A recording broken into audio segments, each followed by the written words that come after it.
From the Chesapeake Bay Journal, your source for independent environmental reporting, this is Chesapeake Uncharted, the podcast that uncovers stories about the bay, its interconnected ecosystem, and the people who rely on them. I'm Jeremy Cox.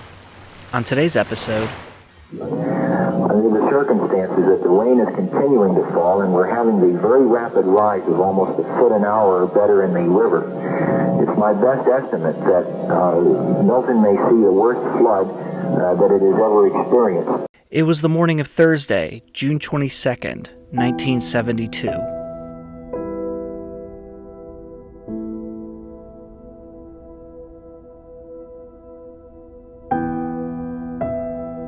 Vic Michael feared the worst. He was the station owner and manager of WMLP, a radio station based in Milton, Pennsylvania. He was also an amateur hydrologist, and he was more right than anyone could have imagined. Therefore, the idea of a crest occurring this evening at 6 o'clock seems almost impossible to me at this moment. I do not personally see a crest on the river until perhaps as much as 18 to 24 hours after the rain stops. The National Weather Service was predicting that the Susquehanna River was going to reach a flood level of 26 feet at 6 o'clock that evening, before going back down. Michael disagreed. In a voice tinged with rising alarm, he told his listeners that the river was destined to continue rising for several more hours, well into Friday. In fact, the river will likely approach, if not surpass, record flood levels. Hours went by. On that Thursday evening, with rain still falling in relentless sheets, Vic Michael was now all but certain that the record was going to be broken and a disaster was at hand. So that means that Milton will definitely be going over 30 feet with almost certainty now. Over the next few harrowing days, Michael's calculations proved to be almost spot on. The Susquehanna River, the lifeblood of Milton's economy and culture, crested at 34 feet, 17 feet above the flood stage. The nearly 10-foot difference between the official crest prediction and the actual crest was critical. Critical because each additional foot of flooding multiplied the financial damage and human suffering of a storm. How was Vic Michael able to beat the government's forecasters at their own game? He knew that the Susquehanna watershed was almost uniquely designed to flood, and why. Then he did the best he could to spread the message.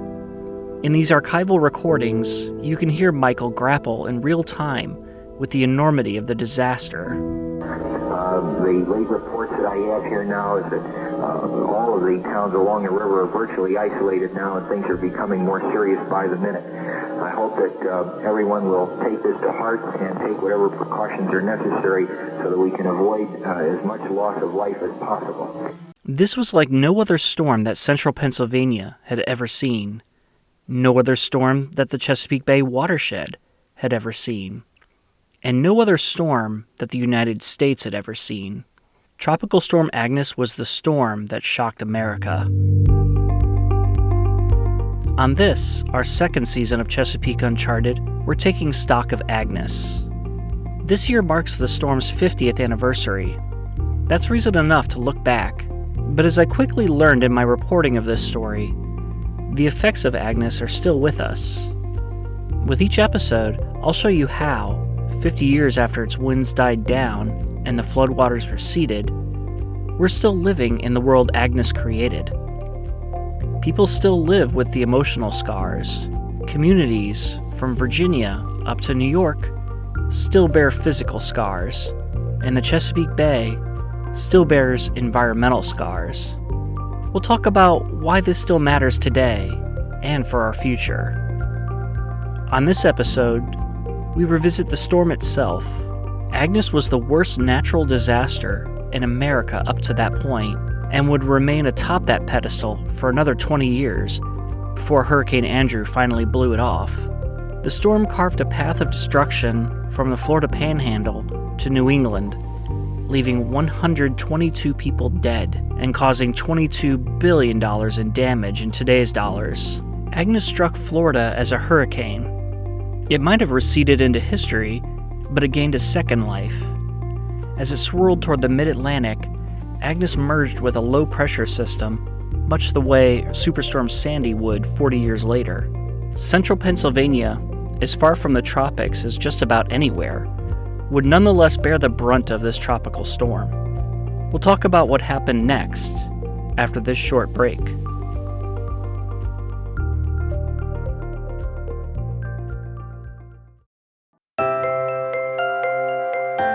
Chesapeake Uncharted is brought to you in part by Greenfin Studio, a marketing and communication firm focused on coastal, environmental, and social projects. They have helped hundreds of organizations engage new audiences and reach environmental goals. If your organization wants fresh ideas to expand your reach and deliver more effective messages, check them out at greenfinstudio.com.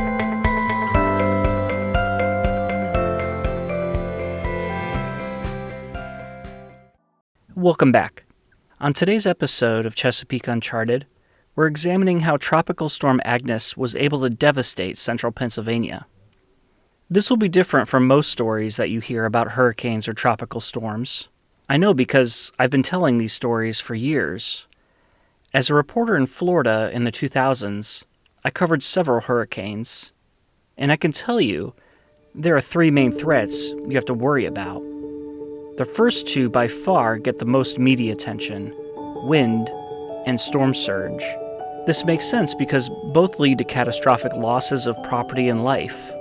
And visually, they make for gripping videos and photographs. Our third threat, rain, is less dramatic, less flashy. In that respect, though, it can be even more harmful than wind and storm surge, because its consequences, they kind of sneak up on you. How was Vic Michael able to predict the extent of the flooding so accurately? To answer that, let's examine the nature of the storm itself.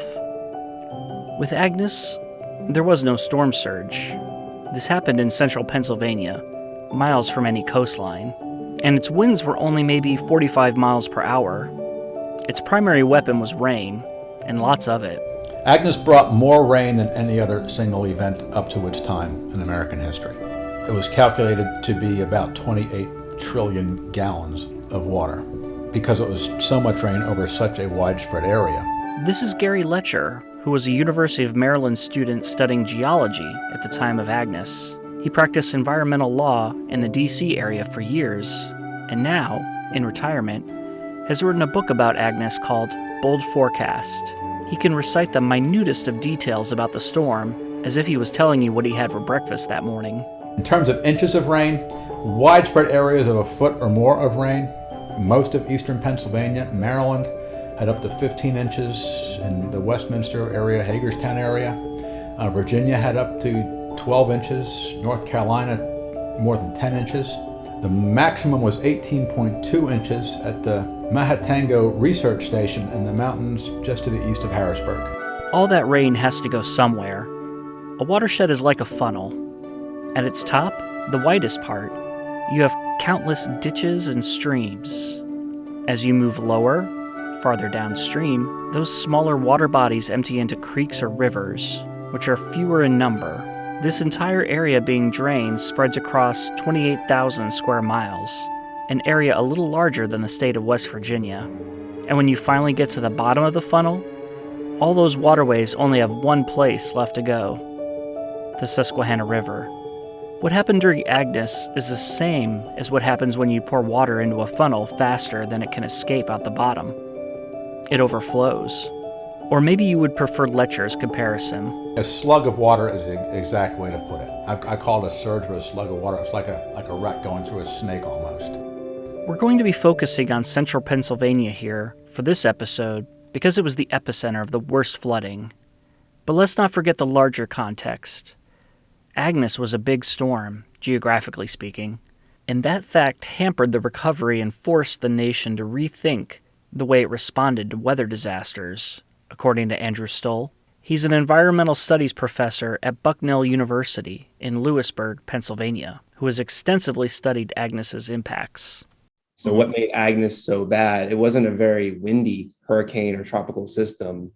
It was a very wet one. And the path that it took, impacted a huge swath of the mid-Atlantic. If you trace Agnes back to its formation, maybe the last thing that springs to mind is this is going to be a disaster for the mid-Atlantic. The storm stirred to life off the Yucatan Peninsula, nearly 3,000 miles away from Pennsylvania. Over the next few days, the storm intensified. It headed north up the western Caribbean Sea and the eastern Gulf of Mexico. Then it took aim at the Florida Panhandle. Here, I think it's important to note that June is not a historically active month for hurricanes in the Atlantic Basin. Since record-keeping began in the 1850s, just 5% of all tropical storms have occurred in June. Agnes was typical of these storms. Most get their start that time of year in the Caribbean or the Gulf. Agnes made landfall on June 19th near Panama City, Florida, as a minimal hurricane with winds of 75 miles per hour. It tracked across the southeast. Then, just below the mouth of the Chesapeake Bay, Agnes went out to sea. What happened next, Letcher told me, took meteorologists by surprise.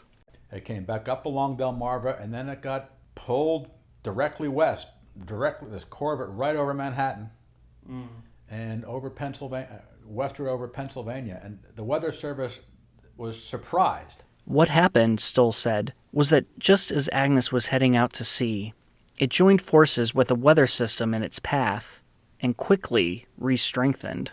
And then it hooks back, it turns back. So that was one unexpected course of events, which does happen with tropical systems. Mm-hmm. But, after it left North Carolina, people thought that's the end of this story. That's the end of this storm. We'll move on to the next letter, name the next one. But it turned back, and then it met a cold front, which was coming from the Midwest. And it met Agnes just over northern Pennsylvania, the southern tier of New York.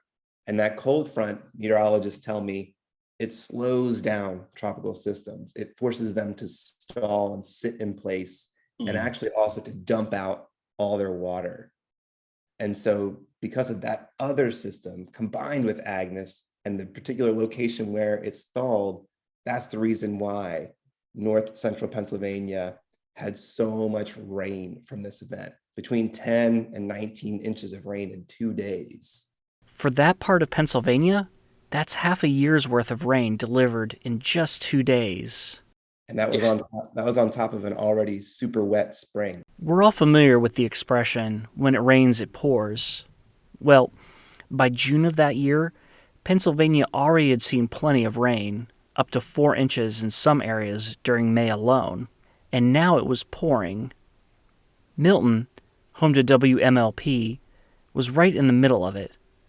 The town lies on the east side of the West Branch of the Susquehanna River, about 150 miles northwest of Philadelphia. In 1972, Milton had a population of about 7,700 residents.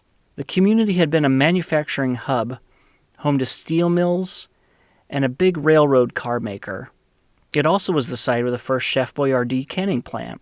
Vic Michael, interviewed 6 months after Agnes by one of his staff members for a radio documentary, recalled having a sick feeling as the storm approached on Wednesday, June 21st.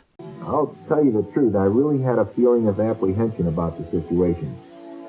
As the night progressed and the intensity of the rain outside my home increased to almost cloudburst proportions, I really began to sense that a disaster was in the making. These interviews and archival recordings come from that WMLP documentary. It's called The Agony of Agnes, and without it, these original tapes from the time of the storm likely would have been lost forever. A quick point of order, that angelic music, I didn't add it. It's from the documentary. Anyway, back to Michael. Now, for weeks I'd been watching the watershed saturate with almost daily rainfall. And now, almost unbelievably, it was raining about 3/4 of an inch an hour across portions of our watershed. I never slept on Wednesday nights. This was not a man given to flights of hyperbole. Victor A. Michael was born in 1934, just outside Williamsport, Pennsylvania. He grew up in Scranton and graduated from Bloomsburg University in 1957. After that, he went into radio. Even though he was the owner and manager of his stations, he often did it all, going on air, handling the odd electric jobs that needed to be done. In a photograph taken of him around the time of Agnes, with heavy, dark-rimmed glasses framing his serious face, bald on the top of his head with a strap of hair pulled across the crown, he looks a bit like a government economist. In what audio snippets I have of him during Agnes, it's clear that he sees his station's role as a direct participant in the community's preparation for the storm and its recovery from it. For the next several days, the broadcast would turn into a de facto emergency hotline. Stoll has listened to the agony of Agnes many times, and it never fails to impress him what Michael and his colleagues were able to do given the constraints imposed by the storm and the technology of the day. I don't know. I love listening to it. There are a few mini dramas. One is actually about like radio broadcasting itself. And it's kind of about the technologies of weather and flood forecasting that were available in 1972. So one of the kind of experiences of river towns north of Harrisburg is they had to kind of be on their own in determining the flood crests in 1972. There were, there's a huge river forecasting center out of Harrisburg, and they were transmitting what they thought would be the flood crests at various towns. But the technology they were working with was crumbling in front of them because of the storm. So you had meteorologists on the air like Vic Michael and Milton saying, here's what I'm hearing from Harrisburg will be our flood crest, but I don't think that's going to be the case. I actually think it's going to be a lot higher. In an era before cell phones and internet, people in the Milton area would have been in the dark if not for updates from Michael and his crew at WMLP. One member of that team was Paul Hartman.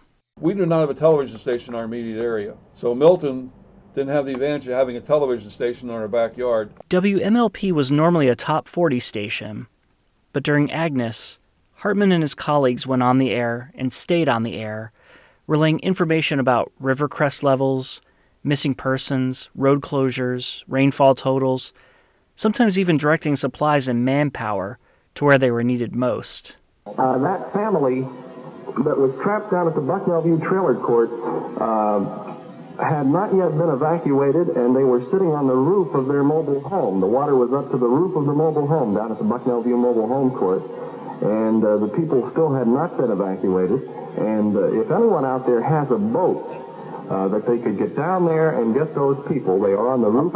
At one point, with the floodwaters threatening the station's downtown Milton broadcast, the crew evacuated to a Spartan transmitter shack located on a hill on the opposite side of the Susquehanna River.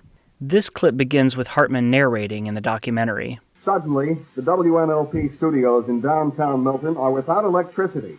The voice you hear now is John Knight, who during this time sustains the broadcast on the other side of the river at the transmitter location. Right now, we have the emergency generator set up at our studios at the YMCA building.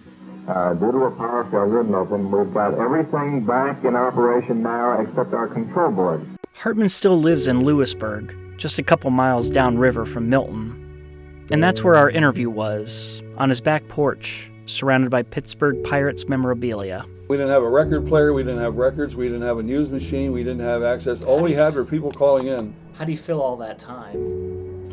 We didn't have any trouble filling. The calls were constant, 24 hours a day, and even in the middle of the night people called us. After sounding the alarm about people trapped on the roof of their home, the station reported on their rescue. A helicopter came and whisked them to safety. Here's Hartman interviewing one of the exhausted survivors, just hours after it all happened. And Mrs. Weaver, how did you get into the helicopter? They landed on our roof. They landed on the roof. Yes, and the roof was cracking, and we hurried up and got in before it gave away. So I don't know if we lost the trailer, if it sank in, or what. But we don't care. Our lives are saved, and we're safe. We can always replace that, but we can't replace our lives. You said it all. While simultaneously reporting on and grappling with the storm, WMLP had a clash erupting on another front. As we've heard, Vic Michael relying on his own observations and expertise in hydrology, had publicly rejected the flood forecast issued by the local National Weather Service office. He was sure the Susquehanna was going to rise much higher, and he told his audience so. That drew a strong response from local authorities, Hartman recalled. We got in all kinds of trouble. The FCC contacted us in Washington.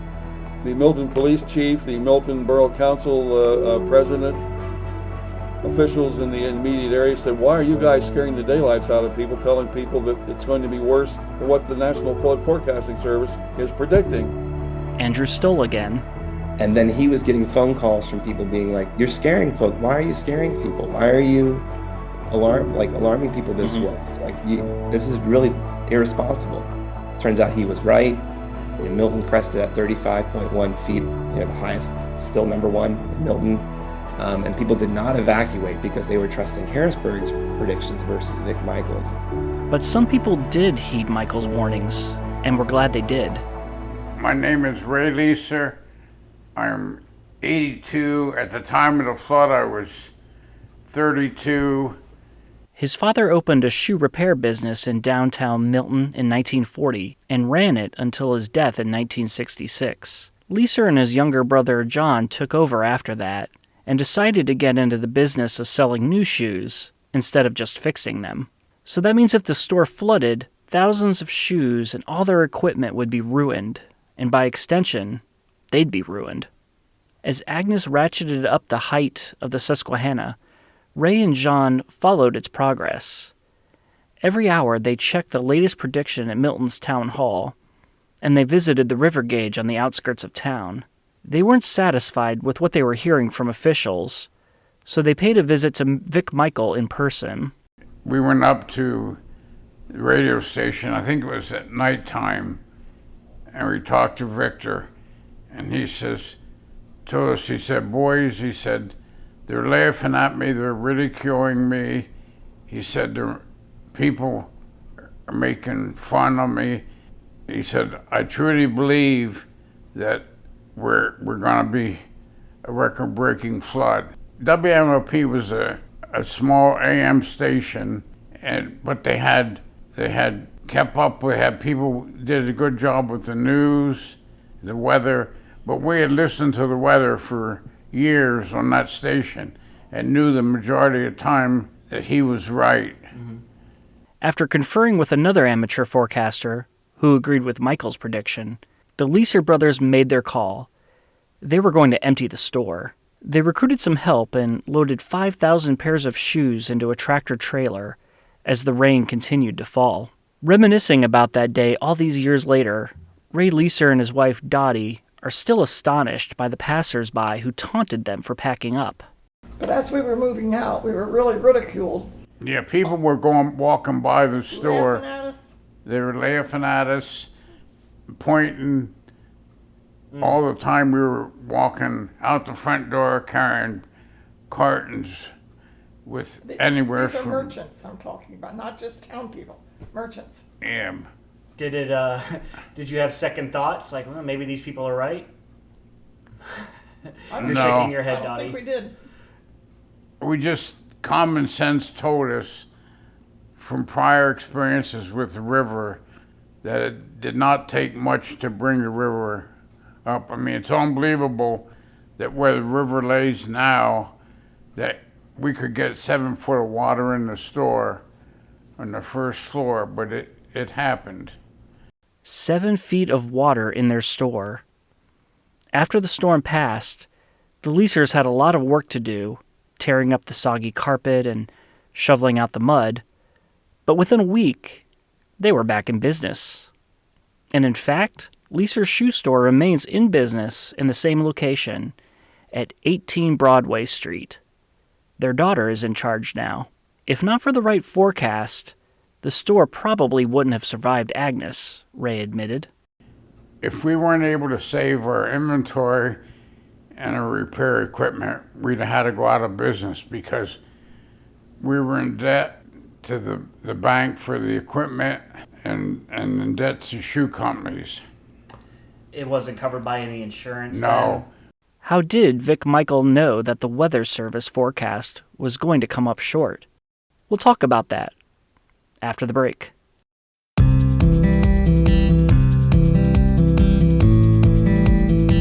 Hi, this is Laura Lutz, editor at the Chesapeake Bay Journal. I hope you're enjoying our podcast, and I'd like to invite you to join the community of Bay Journal readers. If you care about climate change, wildlife, clean air, healthy communities, and of course the Bay and its rivers, you'll find news you can use at the Bay Journal, along with some great ideas for outdoor travel. Our subscriptions are free. Check us out at bayjournal.com and click on subscribe to start receiving the best independent environmental news in the Bay region.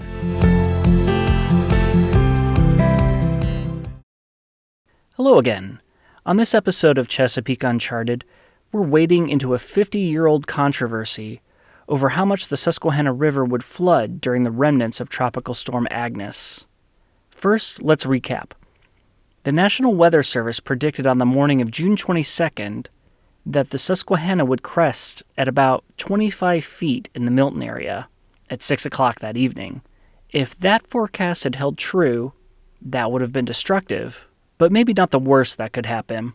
Between the 1870s, when regular record-keeping began, and 1972, the West Branch had reached 25 feet on 5 separate occasions. The most recent was March 1964, at 28 feet. And the worst event, the one most often compared to Agnes, was the St. Patrick's Day flood of 1936, when the crest topped out at 34.07 feet. Vic Michael immediately casts doubt on the official forecast, advising his listeners that the river would still be rising at 6 p.m., and it would likely keep rising for several hours beyond that after the rain subsided. It wasn't until that evening, several hours after Michael's grim forecast, that the National Weather Service finally caught up. The River Forecasting Service at Harrisburg then confirms the WMLP report. A severe record-breaking flood is in progress on the Susquehanna River near Harrisburg. The forecast at Harrisburg, repeating at Harrisburg, is for 32 feet Friday morning. At Harrisburg, this is 3 feet above the maximum of record set in March of 1936. 1 hour later, at 10 p.m., the crest for Milton is predicted, and it is 1936 all over again. The crest right now predicted by Harrisburg, this is official, 36.6 at 10 p.m. tomorrow. This is the shocking news for Milton, 36.6 at 10 p.m. tomorrow. That forecast turned out to be pretty accurate, just overshot it by a couple of feet, but precious hours had ticked by. Hours that residents and business owners in the now broader flood zone could have used to prepare for it. In Milton and elsewhere along the Susquehanna, where an accurate forecast was late in arriving, the consequences were deadly. I spoke about this with Charles Ross, a hydrologist with the National Weather Service's Flood Program Office in State College, Pennsylvania, and he told me that if another Agnes-type storm were to happen today, there would be fewer deaths, partly because river forecasting has greatly improved. How much would have been prevented today? I mean, I think certainly the fatality count would have been less. There has been a lot of flood protection measures that have been done, and some new flood walls and levees have been invoked, which certainly helps. There's still going to be a lot of areas that are going to be flooded when the next time we have Agnes levels, and the suffering will still be high in places. That's not going to change in places, but I think the number and the amount will be less given our abilities to forecast better, and we have better mitigation structures and the ability to get people out of harm's way. The problem with river forecasting in 1972, Ross said, was that there was a built-in delay. There was river forecasting, but they didn't use forecast rainfall, so they really weren't good until the rain was on the ground. That's probably the major difference. We use what's called QPF, quantitative precipitation forecasts. So this QPF is like the acronym that we use. They did not have QPF in their models back then, or if they did, it was very crude. What was the significance of that, in Agnes? Just not being able to get a good forecast out until a day before, until a lot of the water was on the ground. I mean, they were using generalities like we expect major flooding, but they didn't have the ability to take the forecast of rainfall and have the model give them an estimate of what was going to happen back then. Now, once it was on the ground and they had routing techniques and they could route water around the basin, their forecasts actually got pretty good. I mean, they weren't horrible, but the timing was not enough, to have for the decision making that you really need to have on a river of this size. Maybe a day's notice at best. That's not a lot of time to get ready, especially when the rain is already falling and the water is already rising. After Agnes, the town of Milton struggled. Between 1970 and 1980, about 12% of the town's population left. Some businesses threw in the towel after the storm. When the remnants of Hurricane Eloise swept through the area in 1975, parts of downtown Milton flooded again. Not as badly, but enough that there was another exodus from town. When you drive around, as I recently did, you can still find gaps where buildings used to be near the river. Of course, there were other economic factors at play, but as Harmon sees it, Milton really hasn't been the same since 1972. So Milton never recovered from the flood, really. They made a brave recovery and they made a stab at it, and they've certainly cleaned up the town, but it never came back the way it was. From his knowledge of the Susquehanna watershed, Vic Michael boldly predicted that the flood would be worse than the authorities said. Those who listened got a head start preparing for the worst. Sadly, I didn't get a chance to interview Michael personally. He eventually retired from broadcasting. He stayed in central Pennsylvania for the rest of his life and died in January 2021. He was 86 years old. Next time, we'll explore Agnes with a wider lens to bring into view how communities that thought they were in the clear still ended up underwater. Yes, it rained an awful lot during Agnes, but as Andrew Stoll told me, the geology of the Susquehanna River didn't help. In many rivers around the Chesapeake Bay, the bottom is soft. When floodwater rushes in, it scours the sediment from the bottom, deepening the river. A deeper river can hold more water, meaning less spills out onto the surrounding land. In the Susquehanna, that cannot happen because the substrate is hard rock. That's a geological tale that goes back millions of years of how the river was formed. So when the water rains and comes from the Susquehanna River basin and enters the main stem, it goes up. It can only go up. It cannot penetrate the hard rock substrate. And that makes it a very flood-prone area. So some things have changed over the past 50 years in central Pennsylvania. In some areas, there are new flood fighting measures in the ground, such as flood walls and water collecting ponds. Also, forecasting has taken great leaps forward. Warnings can reach people sooner, if they're willing to listen, of course. But the fact remains that the Susquehanna is a relatively shallow, hard-bottom river. And, as we discussed last season, climate change is fueling more cloudbursts, making rains like Agnes all the likelier in the future. We'll talk more about that later this season, but for now, know this. It has happened before, and in some ways, it's even easier for it to happen again. This is a climate hazard that we're seeing in our state. It doesn't look like a wildfire, it doesn't look like a drowning island, but this is what climate change looks like, and we need to start preparing now to help these property owners, help these landowners, help our neighbors adjust to that.